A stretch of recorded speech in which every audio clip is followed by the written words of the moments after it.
नहमदुहु व नुसल्ली अला रसूलिहिल करीम अम्मा बाद अऊज़ु बिल्लाहि मिनश्शैतानिर रजीम बिस्मिल्लाहिर रहमानिर रहीम।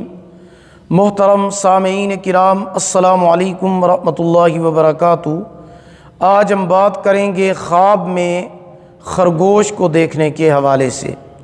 इसकी मुख्तलिफ सूरतें हैं और उनकी मुख्तलिफ ताबीरें हैं।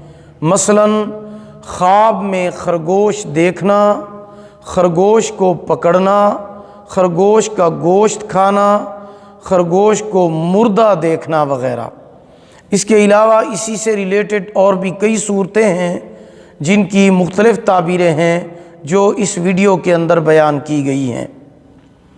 चलिए शुरू करते हैं अपने आज के मौजू यानी ख्वाब में खरगोश को देखने के हवाले से।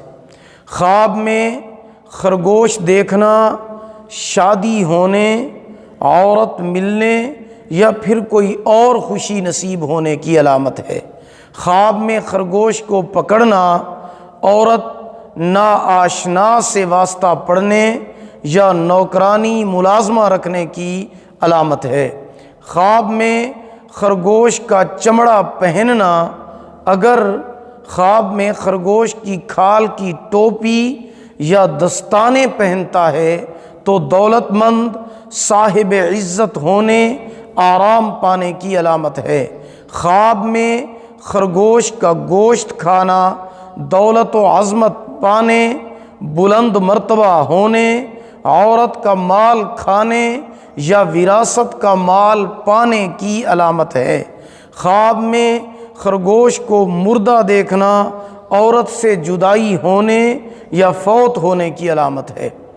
तो ऐसा ख्वाब देखने वाले को चाहिए कि वो सदका करे, क्योंकि हुजूर पाक सल्लल्लाहु अलैहि वसल्लम का इरशाद गिरामी है, अस्सदक़तु तुदफ़िउल बला, सदका आने वाली मुसीबत को टाल देता है। अगर आप भी हमसे किसी ख्वाब की ताबीर जानना चाहते हैं, इस्तिखारा कराना चाहते हैं, ऑनलाइन कुरान मजीद पढ़ना चाहते हैं या अपने बच्चों को ऑनलाइन कुरान मजीद पढ़ाना चाहते हैं, तो आप हमारे व्हाट्सएप नंबर पर टाइम लेकर हमसे रब्ता कर सकते हैं। हमारा व्हाट्सएप नंबर आप नोट फरमा लें, 03016959 यानी 0301 69 59 340। अगर आपको हमारी ये वीडियो पसंद आई हो, इसे लाइक करें, शेयर करें। अल्लाह ताला आपके हामी व नासिर हूँ। आखिर दावाना अनिल हम्दुलिल्लाहि रब्बिल आलमीन।